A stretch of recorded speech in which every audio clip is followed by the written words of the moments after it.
last 2 days have been challenging in our portfolio. We are down today again, minus 1348.50 hypotheticals, minus 44.95 on the 200K, and the live results are fairly close to matching. There were some divergences. I'm calculating the hypotheticals based on 1/10 of the 50K, 1/10 of the E-minis for the micros, or actually 3/10 because we're trading 3 micros.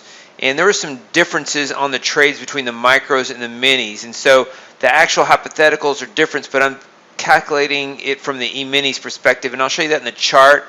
And so the live results are are fairly close, especially on the E-minis. E-minis are more efficient. We're down 3.1% on the month. Challenging trading the last couple of days. The divergences are incredible based on earnings from Meta.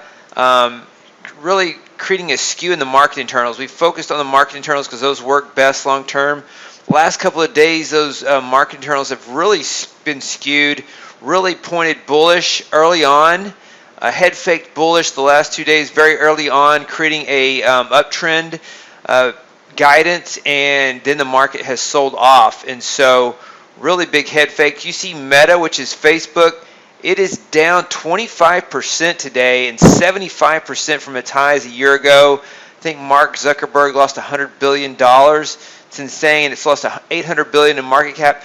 Amazon earnings are out, and I think they're waiting for Apple too. So right now, the last couple of days of these larger, heavily weighted stocks creating major divergences, these have been the ones to hold the market up. Now they're catching up on the downside.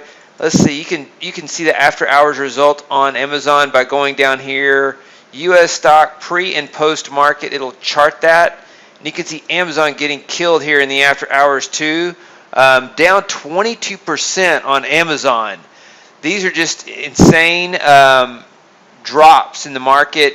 It's good that I'm glad I'm not in these markets. I don't trade those individual equities. And so when we're down 3.1% of the month, I'm glad we're not in those. You can see the price action. This initial trade on the NASDAQ was correct. And you see, I said yesterday the market was propped up. It was propped up yesterday, as you can see, right here on this 11 on Monday's close. It just wanted to prop up. It ran it up on Tuesday, ran it up from here on Wednesday, tried to run it up again at the close, and then it was propped up. Sold off overnight, tried to prop it back up again. So this initial move was right, and then it ran it back, and then it slowly, this is that gradually on an intraday chart, this is gradually and then suddenly. But this suddenly is a result of earnings from Amazon coming out after the bell.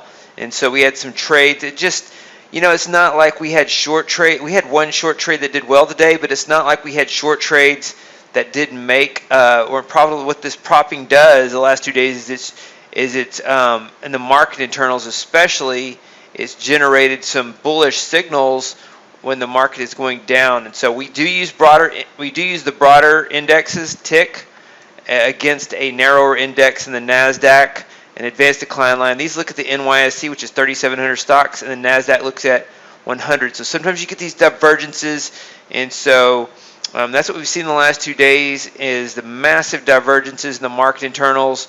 The NASDAQ, the heavyweights, have really weighed the market down, while the broader market has not been this week as much. And so the market leaders are kind of catching up on the downside now, and so should be interesting. But the market was propped up. We said yesterday the market was propped up, and it did follow through today. So would have been nice to have more short trades. Let's go over the trades on the day.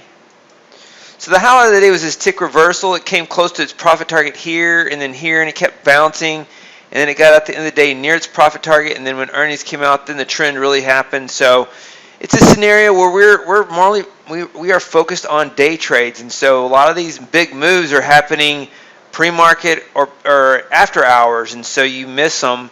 And they happen so fast you almost have to guess what it's going to do. Guess what it's going to do before it actually happens. And so, it's not a scenario where it starts to trend in one direction and stays in that trend. It's all of a sudden there's an event and then a surge, and then an event and then a surge. And so That's what we were dealing with: pre-market, post-market event surges versus trends, just chop intraday. But tick reversal did well on the day. Tick wave got caught up at the open with the strong market internals, took this long trade, stopped out. Tick pullback, same thing, took the trade, stopped out. Viper had a profitable day. Tick count trend, once again, this is look at the market internals as bullish, trying to buy the dip. And the NASDAQ was bearish, so massive divergences. We saw the Dow up 300 today while the NASDAQ was trending lower, much lower, and so it was interesting to see that. S&P strategies, tick fader tried to capture the counter trend. It was stopped out, and then tick count trend, you see it was trying to capture these moves as well and stopped out there at the end of the day. And so let's look at the micros. Here is the micro trades. Tick fader, same trade. And the tick count trend had some different trades. So it didn't take as many trades. It missed this profit target. The S&P got a profit target there and then re-entered here. So the hypotheticals were a little better on a per contract related to per micro E-mini to micro basis. And then on the NASDAQ, the Viper trade was profitable. The tick count trend, there were 3, stopped out. And then you had tick pullback, stopped out, tick wave, stopped out, and tick reversal getting out at the end of the day. So those are the trades on the day for Thursday, October 27th. And it looks like we may have a gap down tomorrow. We're waiting on Apple results, I guess. And so Apple could reverse this whole thing, I guess. I don't know. I'm not sure what the market's going to do, but Fridays can tend to be some of our best trading days. But this market, the last 2 days, has just been massively challenging with the market internal divergences. It's also interesting to note that the VIX has been trending down in a strong way, and a lot of key indicators don't really represent what the market seems to be doing right now. And it's a tricky divergence the last couple of days. You see once again the market internals, the ticks looked strong early on and then kind of rolled over a little bit, and then the advanced decline line was up the last 2 days over 1,000 most of the day, and then sold off. The market right here, after it made this low 26 minutes into the open, it mainly traded above that low. It looked like a more propped up price action. So it traded near this low over here, and then when the market closed on earnings, then it dropped. And so you could say this was propped up once again until the earnings came out, because most of the price action was above the first 26 minutes of trading after the initial sell-off.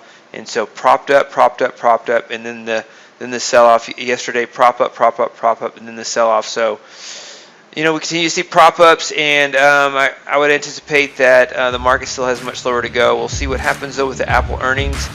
Hey, David Bean here. Welcome to Capstone Trading Systems YouTube page. Be sure to subscribe to join our community of algorithmic traders. We are real money traders. We share our winning streaks, we share our losing streaks, as well as market updates, strategies, and coding tips.